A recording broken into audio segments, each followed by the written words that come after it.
Hello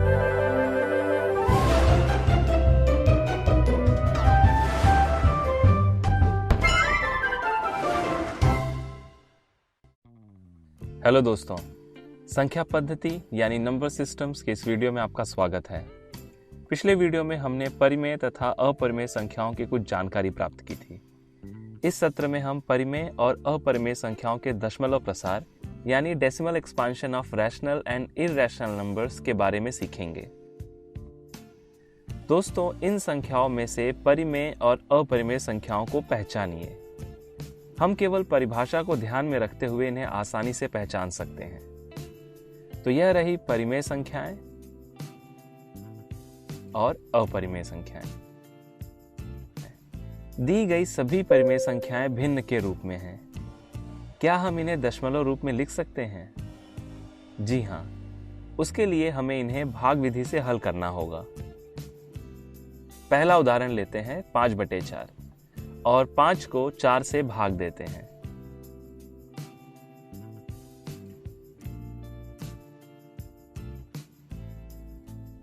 हमें मिला 1.25।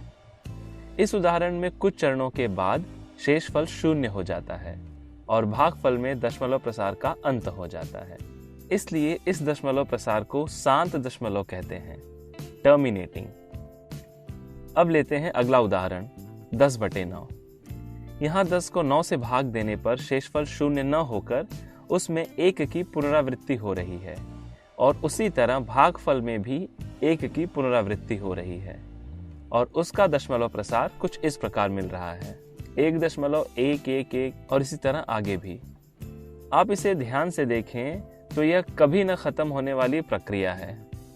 ऐसे दशमलव प्रसार जहाँ शेषफल और भागफल दोनों में पुनरावृत्ति हो रही हो तो उसे हम अनवसानी आवर्ती यानी नॉन टर्मिनेटिंग रिकरिंग कहते हैं।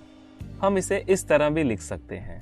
यहाँ ऊपर लगाया गया दंड अंकों के उस खंड को प्रकट करता है जिसकी पुनरावृत्ति होती है।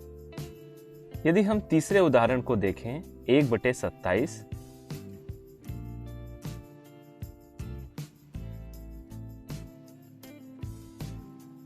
यहाँ भी शेषफल 0 नहीं हो रहा है।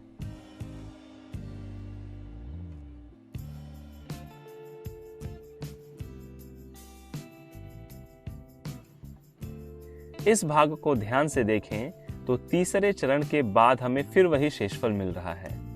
इसे और आगे हल करें तो फिर से यह 3 चरणों तक दोहराए जा रहे हैं। और अब अगर भागफल को देखें तो जैसे शेषफल में पुनरावृत्ति हो रही है वैसे ही भागफल में दशमलव के बाद 037 इस खंड की पुनरावृत्ति हो रही है। तो क्या हम इस दशमलव प्रसार को भी अनवसानी आवर्ती यानी नॉन टर्मिनेटिंग रिकरिंग कह सकते हैं? जी हाँ, और इसे हम इस प्रकार लिखेंगे 0.037 बार। दोस्तों, क्या आप बता सकते हैं कि उदाहरण 2 और 3 में क्या अंतर है? उदाहरण 2 में केवल एक ही संख्या की पुनरावृत्ति हो रही है, लेकिन उदाहरण 3 में खंड की पुनरावृत्ति हो रही है। हमारे लिए गए तीनों उदाहरणों की तुलना करें तो हम यह कह सकते हैं कि परिमेय संख्याओं के दशमलव प्रसार में कुछ चरणों के बाद शेषफल या तो 0 हो जाता है या स्वयं की पुनरावृत्ति प्रारंभ कर देता है। शेषों की पुनरावृत्ति श्रृंखला में प्रविष्टियों की संख्या भाजक से कम होती है। जैसे कि उदाहरण 2 में 1 की पुनरावृत्ति हो रही है और भाजक 9 है। उदाहरण 3 में 3 प्रविष्टियां हैं और भाजक 27 है। दोस्तों, हमने अब तक परिमेय संख्याओं का दशमलव प्रसार देखा। क्या अपरिमेय संख्याओं को भी इस प्रकार लिख सकते हैं?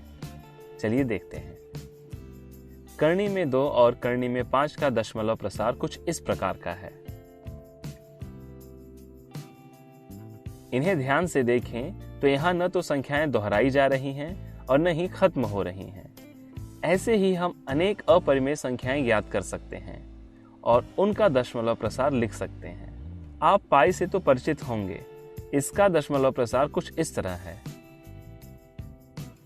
यहाँ भी संख्याएं न तो दोहराई जा रही हैं और न ही खत्म हो रही हैं। इससे यह निष्कर्ष निकाल सकते हैं कि अपरिमेय संख्याओं का दशमलव प्रसार अनवसानी अनावर्ती यानी नॉन टर्मिनेटिंग नॉन रिकरिंग होता है। दोस्तों, क्या आप ऐसी ही एक अपरिमेय संख्या लिख सकते हैं? हम ऐसी कई संख्याएं लिख सकते हैं। इस वीडियो में बस इतना ही। इस सत्र में हमने परिमेय और अपरिमेय संख्याओं के दशमलव प्रसार यानी decimal expansion of rational and irrational numbers के बारे में सीखा। मिलते हैं अगले वीडियो में। धन्यवाद।